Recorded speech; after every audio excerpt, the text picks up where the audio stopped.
Welcome to Clash of the Podcast. This is episode 5, Everything Pro Wrestling, Hubbard Wrestling. We come together every Monday live at 6:05 to bring you the latest and greatest when it comes to pro wrestling, give our thoughts, opinions, previews, predictions, whatever we need. Happy to be here. Another good Monday. Sean, how are you? What up? What up? What up? Happy to be here, Conrad. Appreciate you, my G. Everybody out there. It's a rainy afternoon on a Monday here in New York, but or lower New York. But we're here, man. Let's do it. Yeah, it's a cold, windy day here. But I appreciate everybody who is popping up in the chat. Shout out to Rob who's in the house. E is in the house as well. Mr. Pro Wrestling's joining us. What is good? Uh Joel's in the house. What is going on, Joel? Uh Hope to win the code tonight. Yes, we are doing a Bound for Glory giveaway for those in the stream. Now you got to sit all the way till the end, but make sure you're showing love in the stream. And it could be you, brother. Could be you who wins that Impact Wrestling Bound for Glory to watch for free. It's an incredible card, and we're going to be going through that for you as well on this show. So hopefully you guys can enjoy that. Cameron Dressin, what is going on, Cameron? Welcome. Good to see you in here. Nice profile picture, by the way. I see you looking fancy in that suit. Doug's in the house. What's good, Doug? I see you with the hey yo. Let me see here. Uh we got a lot of code talk. Talk about Hogan. Damon was good. Rob said y'all better bundle up. I know what song that's from. Ray from Respect the Craft podcast. Yep. What's good, Ray? Matt Lopez in the house as well, double digits. If you guys are watching live with us on YouTube, don't forget to hit that like button for us. Also, leave us some comments down below, even if it's after the fact. I still want to hear your thoughts and opinions on the subjects being discussed today. And yeah, we got a lot of good stuff for you. So let's get into it. First, we got to pay some respect and tributes to the following here. First and foremost, Antonio Inoki. Absolute legend in the wrestling business. I don't know if people realize how big of a legend this guy is. Just shocked to see him gone. How are you feeling about everything recently with him, Sean? Well, it's an unfortunate thing, of course. Antonio Inoki. I really didn't come to know him until about maybe I'd say about 10 years old, 11 years old, when I watched him in his interaction with William Regal on WCW television. But his wide-reaching fame and wrestling notoriety goes far back than before you or I or even thoughts. Obviously being a historian, I remember looking back at old tapes, and obviously we have the benefit of the WWE Network and places like that where you can see his interaction with Hogan, and he's had some memorable situations outside of wrestling, or in wrestling, but outside of just the wrestling umbrella by basically doing what he was doing with Muhammad Ali, and it's certainly one of those things that continue to be another example of how some of the greats are starting to leave us, but he's gone but never forgotten. Yeah, Antonio Inoki. I was happy that Corey Graves even remembered that he was a WWE champion, Sean. Like people tend to forget that it's one of those title reigns that never happened. And when you go back and look at Inoki, without this man, Sean, like there's no New Japan Pro Wrestling possibly. That's a fact. There's no. He's probably the second biggest wrestler ever out of Japan. It's between him and Giant Baba, in my opinion, for like the two like most well-regarded wrestlers from there. His name does have controversy surrounded with political aspirations and stuff like that. We know that, but I wanted to remember Antonio Inoki for who he is and what he has contributed to wrestling. So you will be missed. And I got to give another one. This is NWR, as I like to call it in the Everything Pro Wrestling group and stuff. But Coolio, Sean. Coolio is probably a big part of both of our growing up, man. I wanted to get some of your memories on Coolio real quick. Oh, most def. I mean, Coolio is a legend. He wasn't. He wasn't obviously. He never will go down as one of the greatest musicians of all time. But he definitely had a stretch where he was one of the more relevant hip hop artists. The Dangerous Mind soundtrack, Fantastic Voyage. He definitely helped with the figurative soundtrack to our youth. So another hip hop legend. Again, you don't have to be like a mega star to be a legend. I wouldn't consider him to be one of the mega stars of hip hop, the Biggies, the Pops, the Jays, but Coolio certainly has his place in hip hop history, and he earned it. He earned it, and I certainly am gonna miss him from a hip hop historian standpoint. Yeah, man. I remember being out in the burbs, I guess we'll say, as a kid. And I just remember that kids would listen to the Dangerous Mind soundtrack. They had it just for that Coolio song, man. It was a big deal. I was just playing Keenan and Kel's song, and like my son was just dancing to it because he liked the beat and stuff. We were just messing around. But Coolio has definitely impacted, I think, anyone who is in our age range lives. And I just thought Coolio deserves some respect, man.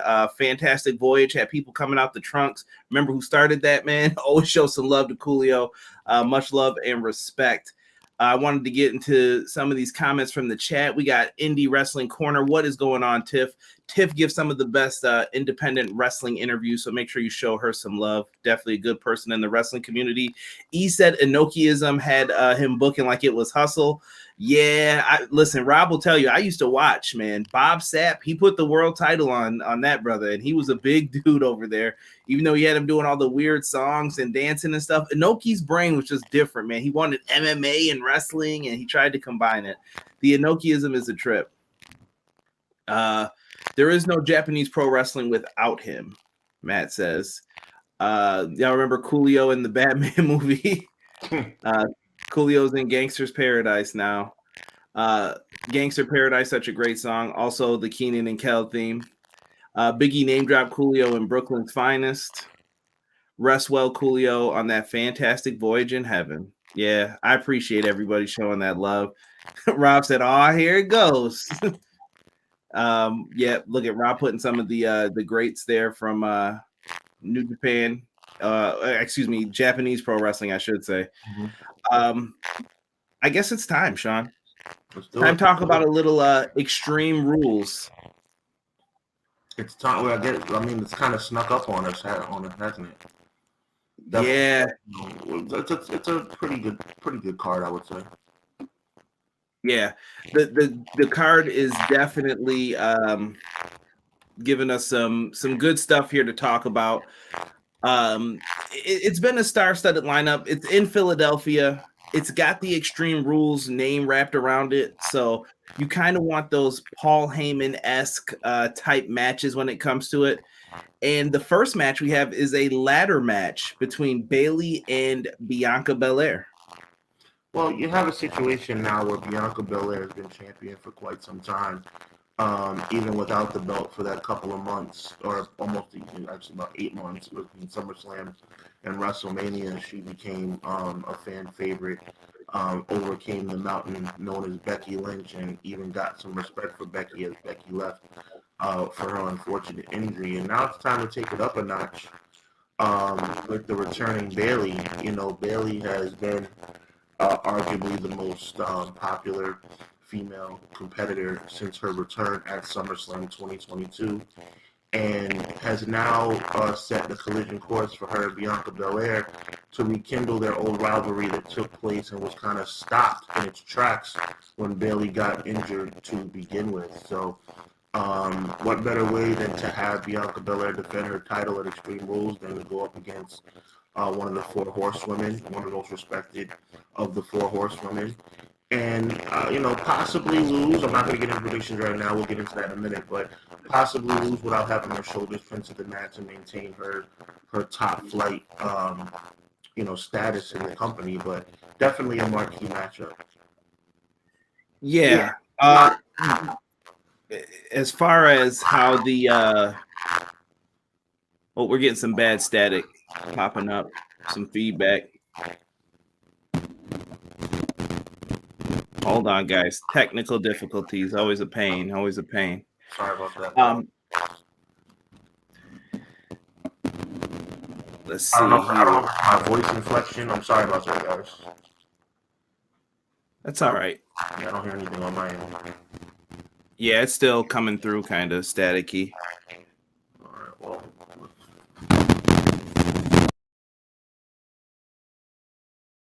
Okay. But yeah, so as far as the build to this one goes, I don't know, man. The whole idea here with Bailey and Bianca, how are you guys feeling about Damage Control as a whole? Like, is this group working for you? Bailey came into SummerSlam with this group, and I feel like I know they're the women's tag team champions, but have they been booked well in your opinion? And Bianca, she's been around, she's been hanging in there, but right now I feel like the Raw women's division could use a little bit of a kick in the face right now, just to show that things are changed up and that you're flipping. And it's not that Bianca's bad. I think you can go back to Bianca, but I think Bailey kind of needs this victory more than most people can. I don't even know what's the best way to put this. Bianca doesn't need the win right now. She can always come back and get it back and work her way back up. But I don't know if Damage Control's done anything. Like I personally am not feeling the hype with the Damage Control stuff. Mm-hmm. Sean, what do you think of it? Well, I hope that my feed is a little better. Basically where I'm at with it is that, you know, my mindset is Damage Control made a major impact at SummerSlam. I think they made a big mistake with them not winning the tag titles initially, but they righted that wrong. So now they have the belts. And now we can put ourselves in a position where you can actually really kind of take over the division with Bailey winning the title. But I agree. Unfortunately, it hasn't hit that much. It hasn't hit that hard since their debut. I think it's one of those things where, like, it's just missing something. I don't know what it is. I mean, we love Bailey. I like Dakota Kai and Io Sky as well, but it's just something missing. But at the same time, I'm torn because I'm torn because I feel like with Bianca, I love her, but I feel like something's missing on that end too. If that makes any sense, you know what I'm saying? I just can't put my finger on it. I feel like it's like the credible opponent thing. Like it feels just like the first title reign, in my opinion. Like with her and Sasha, she wins, and then it's like, okay, now what? Who does she face? And I feel like they're being so protective of certain people that the people she's beating, you're like, okay, cool, that's great. Now what? You know? And we just keep saying, now what? Maybe if you're gonna build Damage Control up to be a big deal, then give Bailey the belt for a little bit, even if it's for a short run. I don't think it would hurt. Let me see here. People in the chat. I'm going to go back to Demond here. He says somehow we need Sky and Kai to turn on Bailey, join Bianca, and it'll be the 4 NXT girls versus the 4 horsewomen. I think that would be dope. Cameron says there's only been one hiccup with Raquel and Aaliyah winning the belts first. That was such a bad mistake, in my opinion. Horrible, just to be unpredictable. And Sean, I stand by this point, and you can always, someone can hate me for it. Predictability is not bad, in my opinion. When people do stuff to be unpredictable, it's foolish sometimes. A dog taking a dump on your carpet is unpredictable, but is it a good unpredictable? No, that's not good at all. That's bad. So don't do stuff just for the sake of it, you know? That may be the analogy of the day, I gotta tell you. I'm just being honest. Good original Biggie saying good evening. What is good? What is good? What up? Let me see here. I don't know what you meant by this sounds peachy, but I'm gonna let that rock. Let's see here. Sean, let that voice out. See, I hear you on that, Joel. Break them up now before it gets worse, Demond says. Maybe they need a 4th player to make Damage Control work. Who would be the 4th, though? I don't know. Who's believable to beat Bianca right now? Here's the thing. In a ladder match, Bianca doesn't have to be pinned. This is why it doesn't hurt her. She could just be like, well, that's trash. You cheated. I want to touch on ML's point if I have take a moment. I shout out to ML. I don't know why I call him ML. It just kind of flows that way. Shout out to Matthew Lopez. Um, I agree, and I think it doesn't necessarily have to be a woman. Honestly, I think they need a manager, and I think they need a mouthpiece that's going to make sense. And I'm gonna tell you guys something that I still call him Eli Drake. I would love for him to get involved. I would love for him to get involved. He's just kind of now breaking away from that ridiculous model gimmick, and what better way for him to come out and to reestablish himself than to be the mouthpiece of Damage Control? Because I'm going to say something that's probably a little bit controversial. I don't think Bailey's that good at promos. I don't. I don't think that Bailey is a tremendous promo. I think she's an okay promo. But when you're trying to establish a group, and this is my analytical side coming out, Conrad, when you want to establish a group and put yourself in a position to be noticed, that has to be an element that is over the top. I see the ding dong.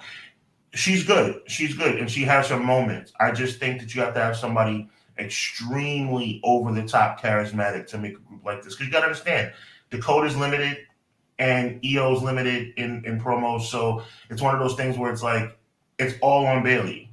And unless Bailey's knocking it out of the park, which I don't think she has, you're going to run into problems. You give me Eli Drake. What is his name again? I keep forgetting his name. Max Dupree. Okay, Max Dupree. You give me Max Dupree. I'm going to try and respect his current name because I like Eli Drake better. Chat, let me know if I'm right. I think Eli Drake is much better.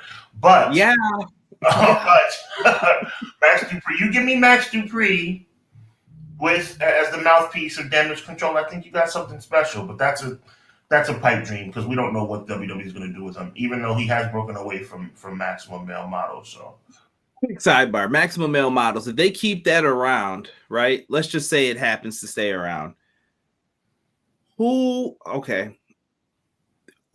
could they have, should they keep it going, number one?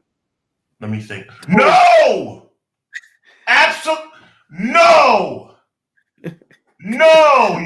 No! Don't keep it around. That is just as bad as Braun Strowman, if not worse. No Braun Strowman, no Maximum Male Models. It's pathetic. It's pathetic, and it made Max Dupree look pathetic. No.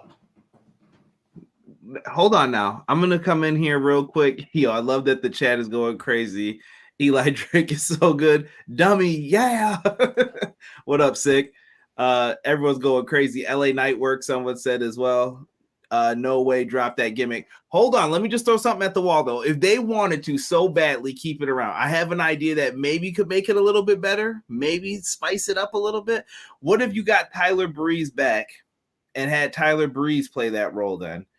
As the player coach, kind of as the manager. He was a former model, and he's going to try to lead these guys to greatness, maybe. I'm just putting it out there. Yeah, I mean, if you're going to go that route, I'll bring back Fandango as well. And I'm not being sarcastic. I'm being serious. That would be cool.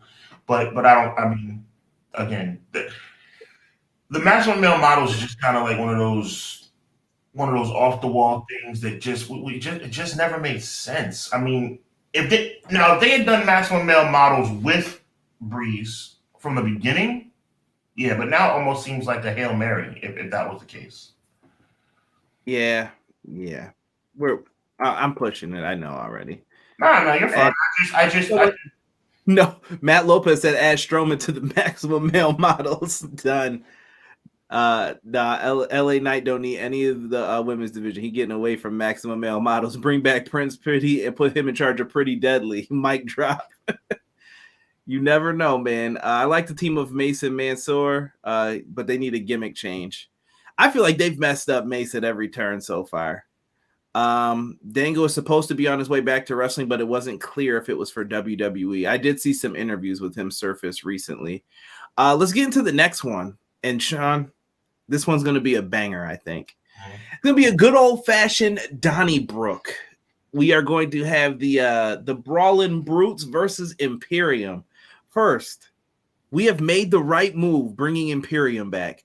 Way better for dude, I don't even know their names anymore. Fabian Eichner and Ludwig Kaiser and Gunther. I don't even think his name's Fabian Eichner. It's something else now. I can't keep track of it. Sheamus, Pete Dunne, and what is this dude's name? I don't even remember his name now looking at him. Who cares? All right. What I want to see is Gunther and Sheamus going in there, beating the mess out of each other. I want to see chops. I want to see kicks. I want to see these dudes landing headbutts.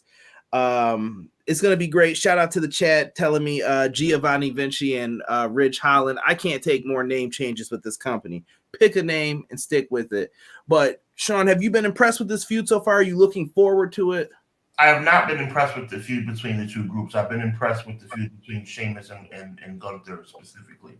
You turned it around. I was shocked, and then you turned it around. Okay. Yeah, I like that one-on-one dynamic. I think the Brawling Brutes are a little corny.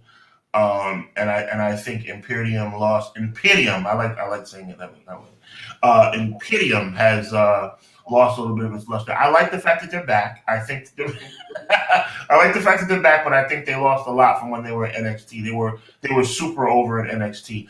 But yeah, I love Sheamus versus Gunther. I just don't necessarily love the Brawling Brutes versus Imperium. So where do you go from that? I don't know. I just think it's one of those things. I think Gunther has brought Sheamus back to life. Honestly, Sheamus is back on the map because of that fight that he had with Gunther at Clash of the Castle. So we're going to continue here at Extreme Rules.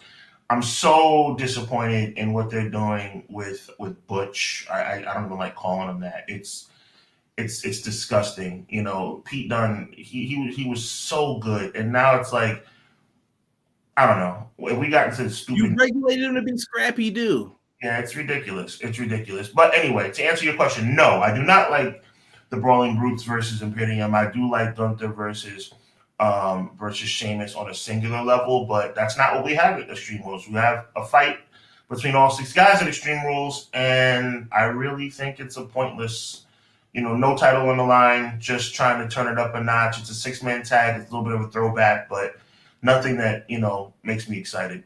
It feels Attitude Era-esque to have the big title match that Cameron just brought up in the chat, where they're doing the IC title match on SmackDown. The IC title match is important because Sheamus needs that to complete the Grand Slam. Like, you know what I'm saying? He needs that so he could put in his last Ruby as Thanos into his glove so he could be like, now I'm a Grand Slam champion. And they're doing that match on SmackDown, and then we're going to get the 3-on-3 at the pay-per-view, which I understand. It's not going to be a bad thing. So I think whoever wins on SmackDown, the other side will win at the pay-per-view. But if it's up to me, I think you let Sheamus become the Intercontinental Champion for a little bit here, and then you let Walter and Imperium win afterwards. That's my prediction. I'm taking Walter and Imperium to win. I am as well. I think that Gunther and Imperium get the job done, and we see where it goes from there. But it's just one of those. It's like, where do we go from here kind of deal, Right. Damon says he'll take Ilya over Sheamus. Ilya will get his time in the spotlight. It's coming. This could also depend, like Cameron said, on who wins the IC match. In Extreme Rules, we need that Sheamus that took on Triple H. I feel like Sheamus, I don't think his main event, I think his main event days are behind him. I like this spot for him right now, though, as kind of the upper mid-card guy for people. Shout out to Sick, giving me credit for putting him on with Tyler Breeze. Breeze is great, man. It's Zoolander time, as I like to say when Tyler comes on. And Matt Lopez says he thinks it's time for a title change as well. And for those who joined us late, there's going to be a giveaway for Impact Wrestling's Bound for Glory. Just stick around till the end. Have to remind you guys of that. Next match, TikTok, Sean. TikTok. Drew McIntyre versus Karrion Kross. Have you been impressed with Kross's re-debut? Is that the right word even for this? Since he's come back, are you impressed with his comeback so far? I'm impressed, but not overly impressed. I think he's done well. I think it's the same thing. I want to be fair. I know I give Braun Strowman a lot of trouble, and I'm being very serious. No tongue-in-cheek, sarcastic comments today. just like with Braun Strowman, the excitement of him coming back was something to behold. It's always something to behold when somebody makes a return, but it's all about what you do once you get back. And I think Cross has kind of not been put in the correct position to capitalize on the excitement of his return.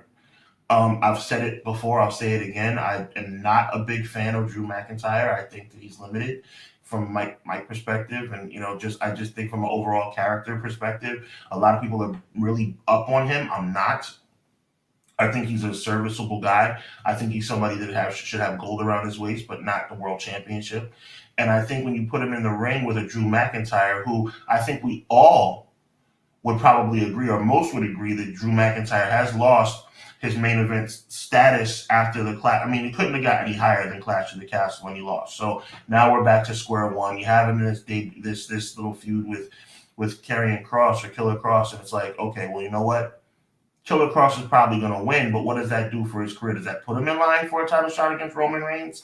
I don't know, but you can't just be complacent. I think that Kross and Scarlett are pure gold, but they have to be utilized in the correct way, and I don't think they have been so far. Yeah, it's going to be unique. And even when it comes to Drew, I feel like Drew kind of got Sean, I said this right before we had started Clash of the Podcast. I feel like they Lex Luger Drew McIntyre at that last pay-per-view they did. I know Yeah, dude. It reminded me of when Luger won by count out at SummerSlam 93. By the way, my father ordered that, and I should have got a refund for what they did. Oh, it makes me so angry, bro. That Yokozuna lost by a count out, and they have balloons falling from the ceiling. Like, this man done ended some. He started War and Peace, baby. He was like, yeah, everything's all good now, guys. I won by count out. No title, but it's all good. Trust me.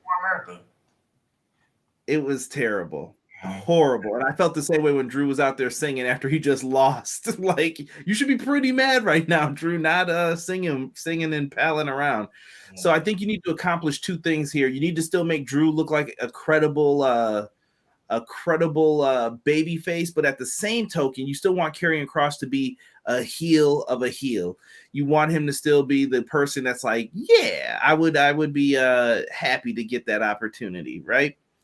So, and I think Scarlett's got to show what's her role going to be in this. Is she going to wrestle? Is she a manager? Is she the devious heel? I mean, we've seen her already do that fireball spot that just went all bad. In my opinion, you have to give this to Kross. I want to give WWE some credit, which was something I don't usually do. That fireball thing was a complete failure.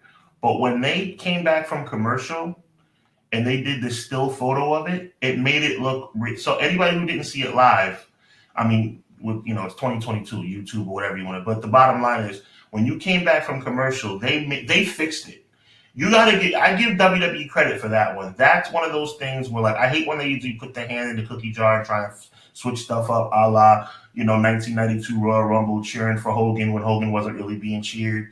But last Friday or Friday, whatever that was, when the fireball thing really didn't go well, and they came back from commercial, and you can see the fireball like literally in Drew McIntyre's eyes. Big up to WWE production for that one. They hit the Hogan 93 King of the Ring against Yoko where the camera exploded. That's what I thought of. Like, I just remember seeing the still images. I was like, yo, that's so cool. Then when I went back and I could finally watch it years later, I was like, that wasn't that cool. Like, what? Cameron says the direction for the world title shot has to be the reward off of this. I don't know how heel versus heel alignment would work. Maybe you could do it on SmackDown though, Cameron. It doesn't have to be a pay-per-view match. You still got some time, I think, before Reigns finally could drop it. You didn't have that black box. Shoot, only thing my dad was good for. Come on now, Steve. Come on now. Drew McIntyre has been in the world title picture so many times. I'm sick of it. Me too, Ace. He's good though. He's good, Ace. I mean, I can't hate on the guy. Good. He's not. I'm not buying a pay-per-view that Drew McIntyre is world champion for. I'm not. I think Drew McIntyre is limited when it comes to being a mega star. He's not a mega star. He's just not. He's not that guy. You know what I'm saying? Even though nobody's that guy compared to Roman right now in WWE, there are those that are that guy trying to be that guy, like the Randy Orton, who's hurt right now, unfortunately. Bray Wyatt, who hasn't returned yet, unfortunately. But there are guys like Seth Rollins. Seth Rollins is believable in that role as a world championship challenger. Riddle proved to me that he is a world championship type challenger. Drew McIntyre just seems like a guy pushing a mountain up, like a rock up a hill.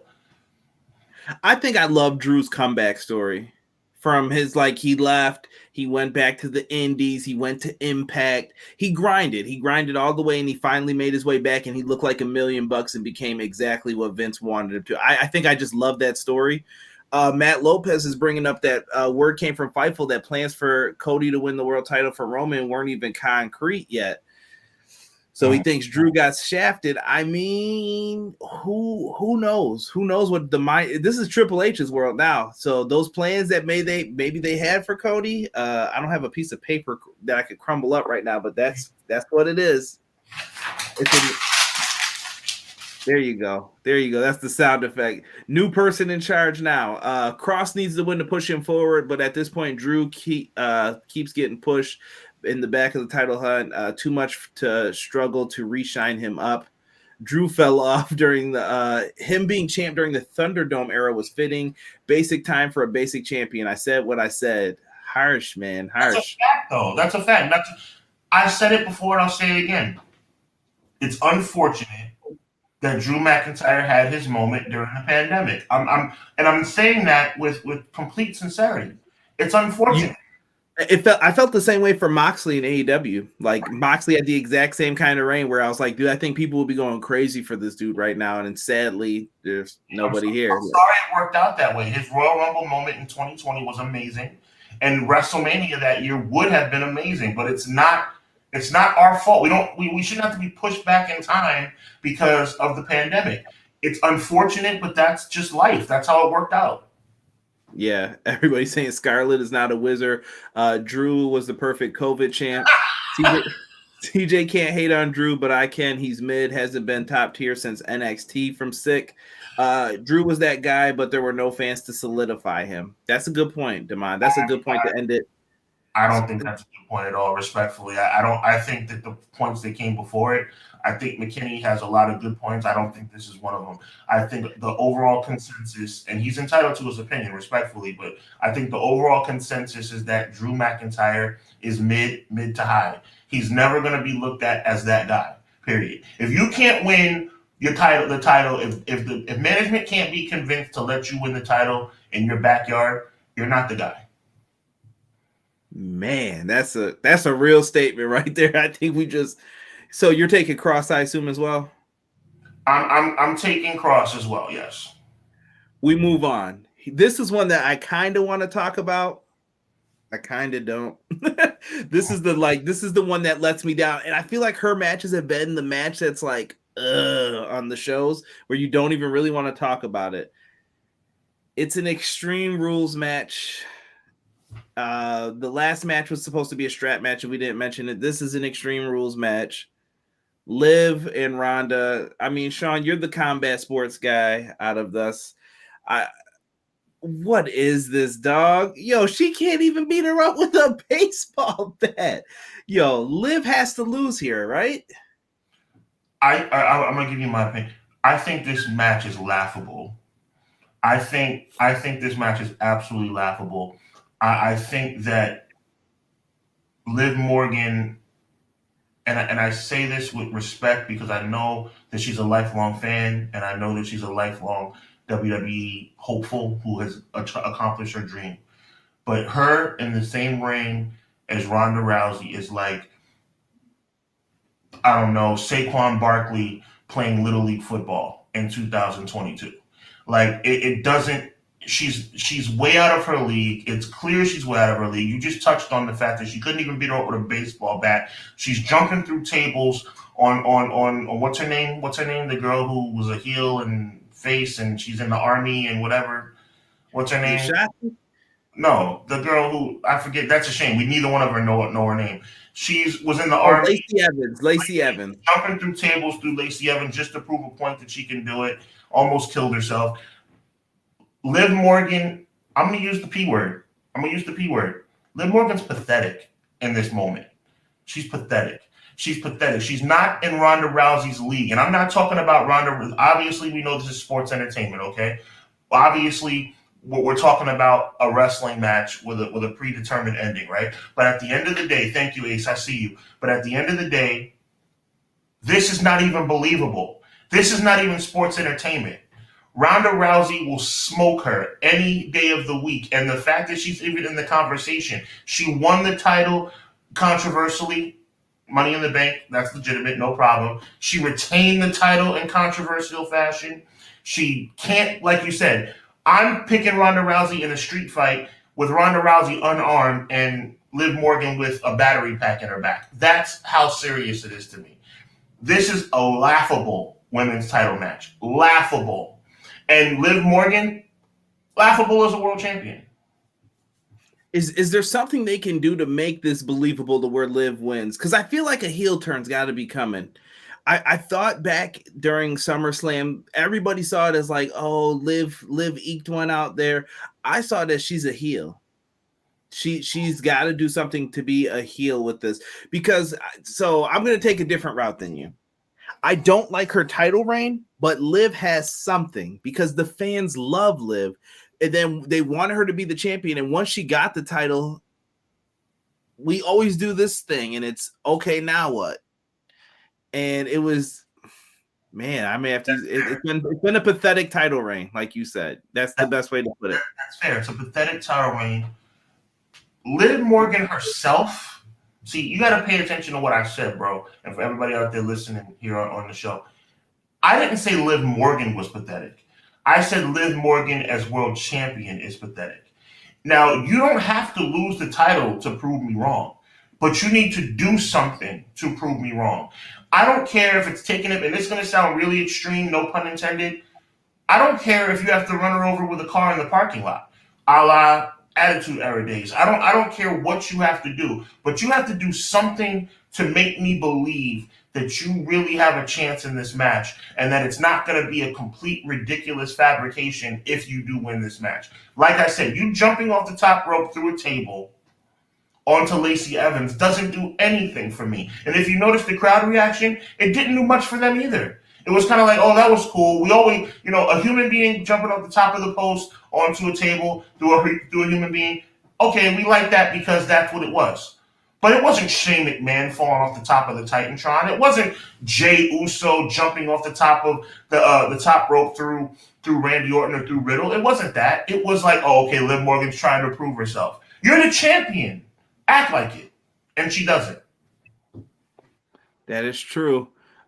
People dogging Lacey Evans, saying why is she even back? Liv Morgan's gonna come through with the sock and the D batteries. She might need them to get this dub. I think Liv Morgan wins somehow, Doug says.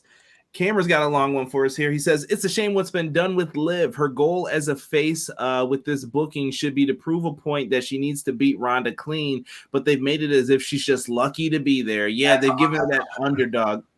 And it never works, bro. Like, remember Rey Mysterio's first world heavyweight title reign? That's why that never worked, because he was just, wow, I don't know how Rey Mysterio keeps doing it. Yes. He won by DQ, bro. Like, come on, what do you want? Exactly. They did the same thing with Big E and Kofi. I don't think they did that with them. I don't agree with that. Kofi, I enjoyed Kofi's reign until they got to what they did with Lesnar, which was atrocious, and I don't even want to speak on that really. And Big E got robbed too by the same guy. Let's talk about that. Liv is very good. I don't know. The SummerSlam ending was bad booking, how they planned the ending. Therefore, it feels heelish when Ronda is supposed to be the heel, right? It made me confused. Agreed, Cameron. I feel the same way. I like I said, if Liv wins this, she has to do something very heelish and establish she's the heel in this. It was a good underdog story, but it's time to drop the title. It's better to see her chase than to hold on to the title. 6, that only way I'll believe a legit Liv Morgan wins over Ronda is if she continues to win underhandedly, cleverly, and dastardly. They got to paint her in a light bulb when she's outsmarting Ronda. And I'm okay with that. I'm okay with that. If you want to be that Chris Jericho 2002, 2001 kind of character that always has to cheat to win, that has to throw your opponent into an unguarded turnbuckle pad and roll them up and hook the tights to win. I don't have a problem with that. But to have her tap out as she's pinning Ronda Rousey and clearly tap out before she pinned Ronda Rousey, how do you get all started on the right foot that way? You completely sabotage the entire title reign. Yeah, this ain't Kurt Angle Undertaker. I saw what they were trying to do, but it didn't work. It didn't work. I'm gonna say this here. I'm gonna say she turns heel later. Still, I think Ronda wins, and we'll get Liv turning heel later, if anything. I think Ronda wins, and I think we get Liv turning heel that night. I think Ronda wins, and I think Liv explodes and loses her mind and beats the crap out of Ronda with a chair or something or a kendo stick. And you know what the sad part is, my brother? We're still not going to care. Moving on. No, take the graphic off the screen right now. You're not. Don't you? You always do that. You like to avoid comments like that because you know that I'm ruffling feathers. I'm telling the truth, bro. I'm telling the truth. I'm telling you right here and right now. Don't put the graphic on the screen. You acknowledge what I said. Liv Morgan is going to lose the title. Liv Morgan's going to beat the crap out of Ronda Rousey, and the crowd is not going to care. You're not going to care. I'm not going to care. Nobody's going to care. Do you know why? Because Liv is mid. Liv is mid. I like Liv Morgan. I respect that she crawled and scratched her way to the top.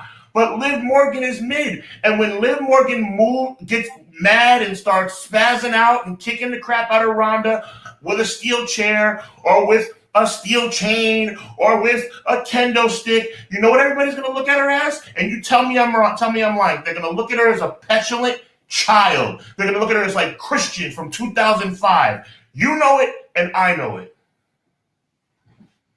Christian was my dog in 05 for the record. Don't just acknowledge the Christian comment. Don't just focus on Christian because I mentioned it. But Rob may have me wanting to change my opinion. He thinks Charlotte Flair returns to cost Ronda. I don't see the screen name. What's the name? Rob, 89 Rob. No disrespect, Rob. We're not doing this, Conrad. We are not moving on with this show until you acknowledge you have to take a stand. You do this all the time. You're my dog. You are my dog. You're my brother, but I'm not going to let you get away with this, okay? I didn't diss Christian. I said she's a low budget Christian. And by the way, 2005 is inaccurate. It's more like 2001, 2002 Christian is what I'm talking about. But at the end of the day, you have to take a stand. Do you believe in Liv Morgan? Yes or no? No. That's it. That's the bottom line, brother. And there's nothing wrong with saying it. But it's just WWE booking, you know? You kind of want the point for being right for the prediction, but you know. Can we move forward? Yes, we can move forward. All right. I just wanted to make sure before I get cursed out again on the podcast. I didn't curse you out. I'm playing the victim card right now. Someone hole punch it for me. We got an I Quit match here with Edge and Finn Balor. I'm going to take this graphic off because it's my turn now to get mad. You're upset about it. I want to hear this. Why? Why would anybody hang out with Finn Balor? Mm-hmm. I'm going to say this. WWE Finn Balor is a loser. And this is mostly because of the Vince McMahon, how they wrote him. This is a hot take. Edge, it was undefeated. And the Judgment Day beat up Edge. Why, bro? Why would you beat up someone who's undefeated? Why? I don't want to hang out with you anymore. What did you want? You didn't want to win? You didn't want to hang out with a winner? You wanted to hang out with the dude who lost to Roman Reigns because the top rope broke? I don't get what they were doing here. And now we're in this I Quit match, and I don't feel like it's credible. This dude is losing to Rey Mysterio, and now he's facing Edge. And no offense, in 2022, Edge, Rey Mysterio. And I get Rey's been helping his son, and that's what he wants to do. But to me, this match doesn't have it. And I feel like Edge needs to put Finn over if we're going to redirect him and put him on track. Am I wrong for this? You're not wrong. The only thing I'm not understanding is your angst. You're upset about the Judgment Day breakup. Is that what we're talking about? They're stupid. They look Okay. stupid. Why would you go hang out with Finn and now you're still losing? You're losing more probably with him than you were with Edge. It doesn't make sense. Like, we're mad at you, Edge. Like, what are we doing here? Well, in that case, I think you're hitting the nail right on the head. I think that they were on the doorstep of greatness. I think that when we thought that Finn was going to join with Edge, I thought that was awesome. But then the complete, it happened way too soon. It happened way too soon. I mean, they were just hitting their stride, and then Edge. Oh, I didn't know. That's not what I said. I was talking about temper tantrum Christian. That we, by the way, was pretty. And that's another thing. Can I go off on another? I have to go off on another tangent. When Christian, first of all, Christian's a Hall of Famer. Let's show him some respect. But let's elaborate on my analogy. Christian played the role of a petulant child from like '01 to like early '02 because of the rise of Edge and basically the alliance angle, right? But at least he was funny. There was still a purpose. He was funny. He had people laughing. I was laughing. Conrad was laughing. I enjoyed Christian as a petulant child. But see, you know what the difference is? Christian was playing a petulant child. Liv Morgan is a petulant child. That's the difference. Now, I don't want to overlook your point about Finn Balor. Finn Balor, the breakup of Judgment Day or kicking out Edge made absolutely no sense. To your point, Finn Balor has to win, or what was any of this for? Right. I saw somebody saying, Finn. So my prediction is Finn number one. Demon Finn is dead. Steve, I have to admit it. Like, there's no way that you can bring him back. Not right now. You got to leave that on the shelf for a little bit. The Roman thing's still too fresh in my mind. BJ said I got an even hotter take. Ever since Finn came to the main roster the first time, he's only been the demon or drop kick variations of signatures and 2 finishers, mostly bland. Whoa, hot take. Demon Finn was worth it, but they ruined it. I wanted Edge to unleash the demon on people like the attack dog of Judgment Day, but as the leader, so no. But we could use more of the actual Prince Devitt. Yeah, that's that. You got to book him to be credible. Who's your prediction in this, Sean? I feel like Beth's gonna get grabbed, and they're gonna make Edge say, "I quit doing some dastardly things." I have my mind working on this one. I think that Dominic joining the Judgment Day was a setup. I think Dominic is really just a mole. And I think he helps Edge defeat Finn Balor and comes back to his father. That's what I think. And I'm going to tell you why. Not because I think it's a good storyline choice, because it's not. I think it's because Dominic hasn't gotten over as a heel. And I think they're gonna have to abort. That's what I think. Okay, so they're ending this one. I think Ray is gonna cost Edge. Oh shoot, Ray goes heel. I love it. The black guy. I want to make sure this black guy is his screen name, by the way, just in case anybody's like. That is his. I've been calling people by their real name because I know who it is. That's his name, so I don't want anybody to think that I'm proud black man here, so don't get it twisted. I like that, but Ray would never. If Ray turns heel, that would be awesome. I just don't think it's going to happen. Oh, someone said interesting take. Should we also consider AJ Styles into this prediction? The only way AJ and Finn and all them unite is if they get Anderson and Gallows and all them back. And to be honest, at this point, you don't need them. I said it. You don't need them. Can I say That's something? Just how I feel. Somebody brought him up. Is it okay for me to say that Ray is stale now? Rey Mysterio? He's only there for his son, honestly. Like, that's how I feel. I've been feeling that way since after that first year after the Rumble. I feel like Ray's only there to make sure his son gets a good deal and he's learning what he needs to learn if he's going to do this. That's it, I think, honestly, for him. Finn needs to either win with the Judgment Day or put Ray or Beth in danger. Ray doesn't need to go heel, but I like it. What's up, Cray? Let's move on to the main event here. We've got Extreme Rules main event. This is what I think is going to main event the show. I kind of put them in order of how I would book the card. But this one is going to be a fight pit match. I was hoping Ken Shamrock would have been the ref, but they have decided to go with Daniel Cormier instead. So he will be the special guest referee for this matchup. How you feeling on this one, Sean? I don't care. I don't. Dude, yo, listen. Sean knows I have the most controversial Seth Rollins take. I don't get this character. What is this supposed to be? I still, to this day, I just see, and everybody loves it. And I'm just the one like, well, I like sing along with Seth. I like sing along with Seth, but I do understand it's a little confusing of a character. But to answer your question, I don't care. I don't care. I guess Seth wins. I don't care.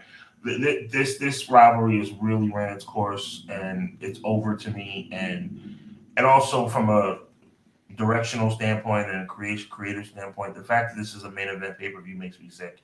I cannot stand the fact that there's no world championship on a pay-per-view. It's disrespectful. And I'm taking it really personal, bro. Like, I'm talking about disrespectful.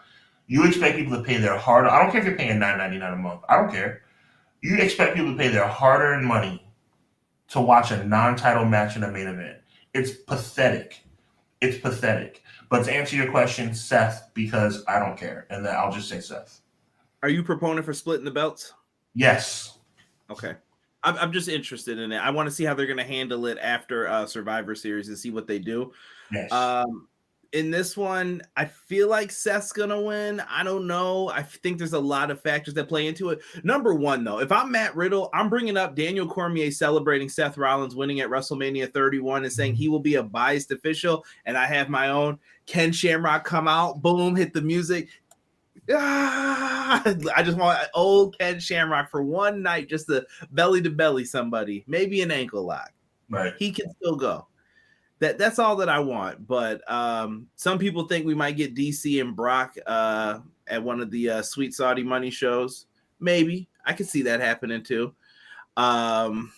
People are going in the chat here. Brock's going to come out the end and call out Daniel. I don't think Brock's coming out to do anything. He's revolutionary, a visionary, and has created, invented, and changed nothing with his character. That was good. That was good, BJ. This Seth is more a WWE version of the Phoenix Joker. I'd rather have a women's ladder match be the main event. I think you could flip either of those. I agree. The Saudi match is going to be the setup to end the show. Fight Pit, this is going to be a banger. Don't care if you don't agree. Oh, it's going to be a great match. Take nothing away from the wrestling ability of these two. It's just, It's supposed to be a play on the Joker, but I don't care enough to break down why he went that route, basically. If Bray doesn't appear during this pay-per-view, it's going to have the excitement of a whisper fart. Let me see here. Blood Money 10. There you go. Attack the referees while you're at it. People, I like Seth Rollins' character. He's kind of like the Riddler. See, some people love it. Does the White Rabbit show up? I'm putting that on you. Is this where it fits? With a card like this, he better. I want to go back and touch on. Shout out to ML for that, but I also want to say who said something. Somebody just mentioned it. Shout out to ML, but somebody also mentioned it about Bray. I'm not seeing it in the chat. Sick. Yeah. Okay. Shout out to Sick as well. Okay. Yeah. Shout out to Sick as well. He has to come out. He has to, and that's the problem with a card like this. I love Triple H and I love what he's been doing so far, but at the same time, it's like it's still kind of like ho hum, you know, like you can't. Pay-per-views are supposed to end with a bang. That's what pay-per-view is for. And I'm still calling it pay-per-view. Chat, I want you guys to chime in, okay? Little interactive vibe right now. Should it be called pay-per-view or should it be called premium live event? I think that's totally commercialized garbage, okay? I call it a pay-per-view. Chime in the chat. Anyway, non-title pay-per-view main events stink. So, yes, the Bray Wyatt better show up. That's what I say. Yeah, I think he will. I think he is the person. It's just what mesh happens. So someone said, is there a way to make this like disappointed? Like Steve, aka this black guy, put White Rabbit doesn't show just yet. I could see it where Eric Rowan returns, because Triple H made it sound like we're not even talking about who it is or whatever in one of his interviews. Maybe, but it goes back to what you said. If it's not Bray Wyatt in the end of all this, Oh boy, people are going, oh man, what a major boo-boo you just made. Because the Bray Wyatt fans are crazy. I'm here to let you know they love this dude. They will make sure you hear it. I've heard a rumor. And under any other circumstances, I probably would like it. But with all the Bray Wyatt talk, it would be a disappointment. I've heard Baron Corbin. I've heard that rumor. I mean, they've had wolves pop up in the stuff. The three little pigs. The problem is, like you said accurately, if there was no Bray Wyatt talk, it might work. But at this point, it has to be Bray Wyatt, right? Let's see here. A lot of people are voting pay-per-view for you here. If you want to bring the White Rabbit back, why not Survivor Series and help establish the brand back? I don't know if they do that. I don't know. Can you order Extreme Rules through a cable box for $60 plus? I would not pay $60 for this. You can. That's why Extreme Rules and all the pay-per-views are available on a cable basis. It's just nobody gets them on pay-per-view anymore. I think they're like $49.95 or $59.95, something like that. The White Rabbit can be drug out till Survivor Series. The mystery has just begun. Don't be an impatient fan. Yeah. I think you, when you teased that 923, you kind of, all right, you started grinding my gears a little bit because you watched it. You were like, another code? Okay. That's on them. That's almost like saying, like, ignore what you've been seeing. Like Conrad just said, they put a number on it. When you put a number on it, it's just like Y2J coming out on the night he came out. So when the clock runs out, nothing happens. Yeah. Can it be a faction with Bray as the leader? I think it is a faction, personally. It better be. I would like that. It was me, Adam Rose. Don't be a lemon, be a rosebud. If it's Adam Rose, bro, I will turn this show off. I will probably delete anything I've said about the show. We talked about this. People are cracking up laughing in the chat. You guys are crazy. So not only is that, so that's going to be the pay-per-view for Saturday. You guys could watch through Peacock. Not my favorite medium of watching pro wrestling these days with all those commercials on it, but it is what it is, right? So moving forward, we're going to bridge this nicely. It's Extreme Rules. It's an ECW pay-per-view. Impact's going to be honoring Raven, one of my absolute favorites of all time. I'm a big Raven fan. If you didn't know, he was NWA champion. He brings a lot of respect and success to the TNA Impact name. He's going to be inducted into the Hall of Fame, and I'm happy for Raven. Any fond memories of Raven, Sean? Yeah, I mean, obviously his rivalry with Tommy Dreamer was epic in the old ECW, the original ECW. I enjoyed him as the multiple-time hardcore champion as well. I think that he sold things very well. I mean, yeah, there's no question.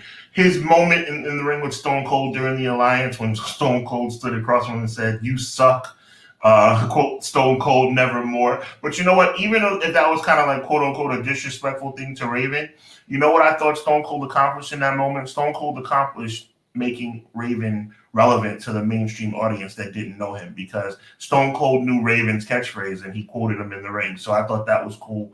Big shout out to Raven, much deserved. I think he should be in the WWE Hall of Fame as well. Yeah, I think he will eventually go in there. I mean, even as a kid, Johnny Polo was that guy. I remember him as Scotty Flamingo. That's how old that's how long I've been watching wrestling. But former WCW light heavyweight champion. Right? Going up, him and Brian Pillman were the only two. Quote to Raven, nevermore. The White Rabbit is Brandy Rhodes. Y'all need to stop right now. Stable of Rosebuds. Raven, yes. The Raven. I was down with the Flock. The Flock was always good, man. That was actually one of Derek's favorites. He was a big Billy Kidman guy. And will always be remembered also as the bridge champion for the United States belt, because they had to get the belt off of DDP so that Goldberg could win it. So Raven took the title from DDP at the pay-per-view, and the next night lost it to Goldberg. And they built it up so well, the way they did it.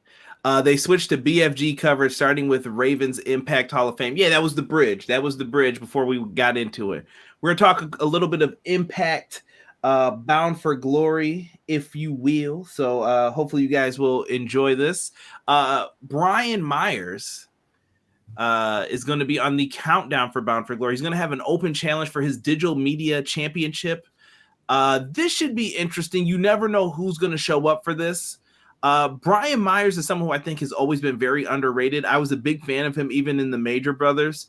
I saw a huge upside to him. I know he's training a lot of your favorites now, like MJF and all them at Creative Pro. But Brian Myers has something to offer here. Definitely, I don't know who's going to show up for this. I don't even have a thought. I don't know if you do, Sean. Yeah, I mean, just it's always nice. Open challenges or mystery opponents are always cool because it's just that little element of mystery that always pops up, and you just wonder who it could possibly be. Let's call a spade a spade. No big name free agents are probably going to end up in Impact. It's honestly, I love Impact, but calling a spade, WWE and AEW are number 1 and 2. So, and then you got New Japan, places like that. So you're not going to get one of these high profile guys coming out, but it's always a chance for a surprise. Right. Let me see here. Rob, I don't know who that boo's for. I believe in Joe Hendry. Joe Hendry could probably be the person. That's a good point, Cameron. Also on YouTube. Yeah, you could definitely watch on YouTube as well. Thank you, Dark Elite Eric. Appreciate you, E. It's going to be Shark Boy. Give me a shell, yeah. Love that That's guy. the line. I was a big fan of him and Curry, man. I could all day. I'll say it's Max the Impaler. I could see Max coming out for that. Give me a shell, yeah. My boy Jameson Ryan of BGU will come out. Maybe. Maybe a disgruntled Aleister Black. I know that's a stretch, but yeah, maybe anybody could show up for this. Impact's been known to pull out some craziness out of their hat for once in a while. Myers, Cardona, and Green. Wow, not all sincerity. He is not a fan. D-Ray 3000. Wow. Let's get into the next matchup that we've got here. And this one is going to be a Call Your Shot Gauntlet. Now, I don't have the graphic up for this one, but Call Your Shot Gauntlet is basically their version of Money in the Bank. You win this, you get a trophy. You can cash in that trophy for a championship at any time. Moose won last year, and that's how Moose became champion for most of this year. Some of the names that we have in this, according to the graphic: Rich Swann, PCO, Sammy Callahan, Moose, Steve Macklin, Heath Slater. I think he's just Heath now. Bobby Fish is in this as well. Nothing makes me smile more than to say that. Oh so don't get me started. Who do you have win this though? Who should be the focus? I've got my prediction already. I think it's Steve Macklin. I think that guy has been tremendous. He just won that barbed wire massacre match in their last show that they had for Victory Road. I think that he's the guy.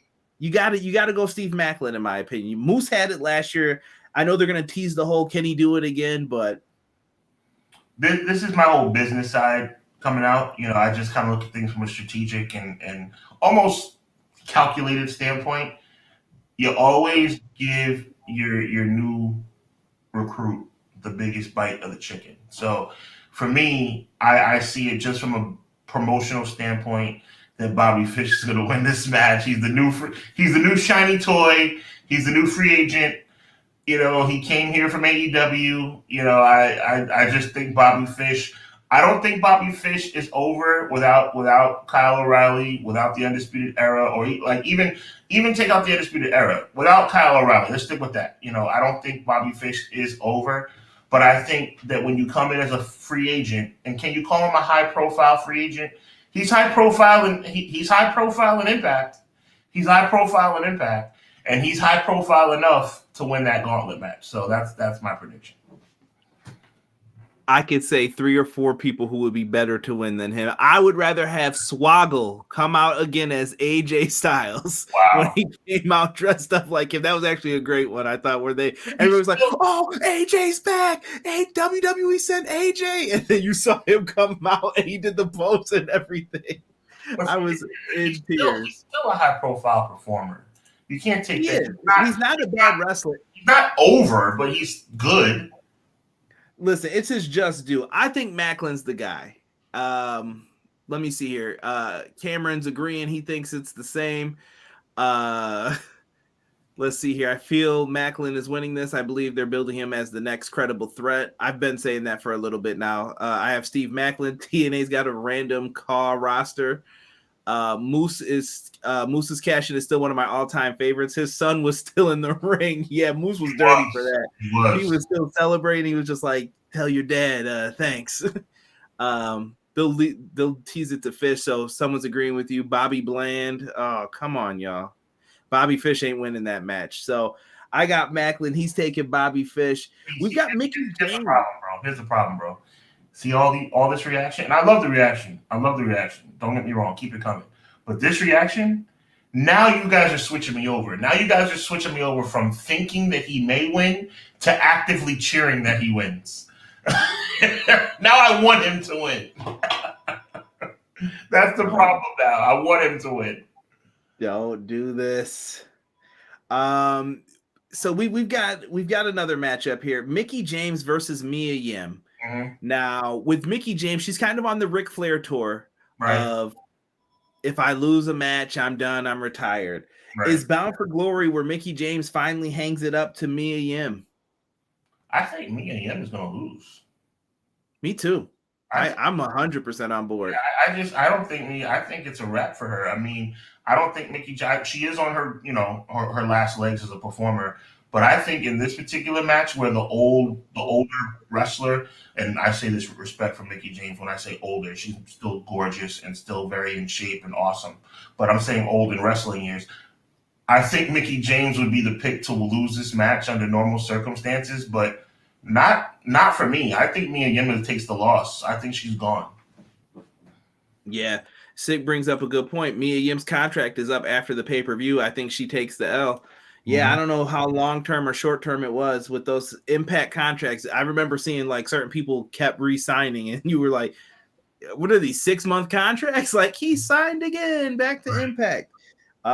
Yeah, I think Mickey doesn't call it quits here. I think Mickey's going to make it a long, long way before they finally decide to end it. And at least not here, not yet.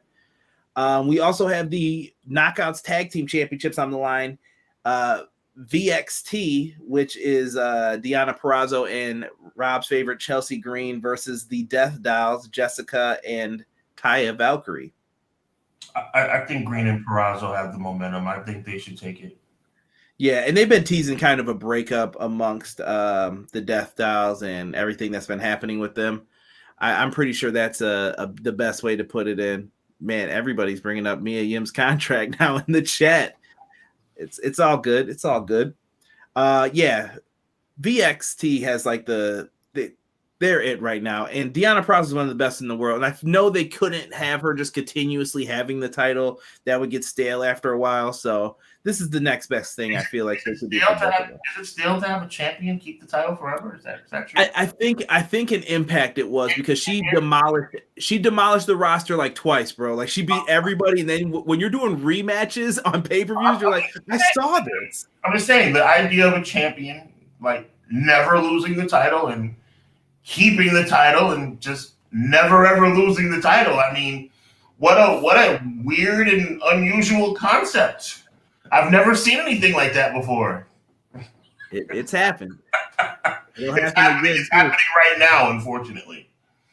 So next up, X Division. You know how crazy these matches get. Someone who I think is going to be in EPW / Clash of the Podcast. When you're talking about who's Wrestler of the Year, I think this guy's name is going to be in the box. Mike Bailey has to be in that box for everybody. He's put on lots of banger after banger after banger on the indies in Impact. This dude delivers. He was a sought-after free agent for years, and he could not wrestle in the States. Mike Bailey is back, and he is coming back with a vengeance. He has been tearing it up, and he's going up against AEW's Frankie Kazarian here. Kaz was a big name in the X Division for so long. What do you see for this one, Sean? Yeah, I think Bailey retains. And also, I got to give a shout out to E for his comments. Everything I was talking about a guy somebody never losing the title, never ever ever losing the title. It rhymes with Yeoman Yanes. So awesome. Shout out to Positively E. But yes, Mike Bailey retains. Right. I'm very unsure because VXT just won those belts. Speedball. Hold on. We just got to put Yeoman Yanes up there one time for the one time. So good. So good. Speedball is the man to run that division right now. He's absolutely incredible. He's their best performer, I think. Between him and Josh Alexander, they've been crushing it all year. Put the strap on the Karate Kid, somebody said. Mike Speedball Bailey, Kaz taking this L. I think so. Frankie's still in AEW. Yeah. I feel like Kazarian's in that Bob Holly type of role where he's well respected. He's just in there to make sure, can you handle this? Do you belong in AEW? I'm gonna let you know. Yeah. And he just goes out there and does that. That's his role right now. That's a perfect analogy on your part, Bob Holly. Yeah. And when he goes out to deliver for Impact, that's where he gets to show out a little bit, show people like, hey, I still got it. This is what I can do. And I think Kaz puts on a heck of a match, but he doesn't come up here. He doesn't get the dub. Give it to Mike Bailey. Next up, we've got the Kingdom versus the Motor City Machine Guns. Now, I've heard the Kingdom's contract status is a little weird because they all came in with that Honor No More faction. Nothing wrong with that either. A little bit of the old Ring of Honor guard here. They're going to be taking on the Motor City Machine Guns coming up for this show. Do the Motor City Machine Guns win back the belts at Bound for Glory? I've loved them. Alex Shelley's been having a great year himself. Yes. I think the MCMG are back on top. I like them winning the titles in this scenario. I think Bound for Glory is their lineage pay-per-view. I mean, Victory Road as well, but I think, Slammiversary too. But I think Bound for Glory is obviously their WrestleMania, and I think that you have the MCMG come out on top. I like Motor City in this match. Fair point. And to those in the chat who have stuck around long enough, I know that we've only got 2 more matches to talk about, but if you want to be considered for this, let's give me a hashtag, Sean, for this so that we can know who wants this code possibly to watch Bound for Glory for free. Okay. We're going to throw out the hashtag BFG, let's say BFG Clash. Hashtag BFG Clash. And that'll let us know that you guys are interested in winning that, because we're going to pick someone on here and then we're going to have you DM us and we'll send you the directions on how to do everything. All right. Let me see. We got a lot of people saying Motor City. I'm taking Motor City here. I like the Kingdom. If the Kingdom re-sign, I would pick them. More like Sleeping Pill, give it to the OGs, Motor City. Bailey will be the world champion by next year. I agree with that, Matt. Motor City Machine Guns will be the champs. We got to get Motor City Machine Guns versus FTR for the belts, right? Oh, dude, that would be so great. So great. Matt Lopez putting up the hashtag first here. Motor City for the win. TNA OGs. Sean Rad Clash. Rob, I'm going to need you to stop calling this podcast Sean Rad. BFG Clash. I love it. I see people putting it in there. Thank you so much for that. Let's get to the women's title match, and then we'll get to the world title match. Jordan Grace is the Knockouts world champion, and she's going to be taking on Masha Slamovich. I've seen her perform locally in my area, and I'm very impressed with Masha Slamovich. I love that she's using the snow plow. They gave her this gimmick that she's from East Europe and she's just crushing people. I like it, but Jordan Grace, she's in great shape. Yeah, Jordan Grace is on top of her game, and I love it. And I think that she's going to come out victorious. I just think that I don't think she's ever been better. So I think Grace comes out victorious. Yeah, I think in this one, I'm taking Masha Slamovich. I'm going and new. I think that she's earned her spot. She's undefeated right now. So I don't know if this is where they end it.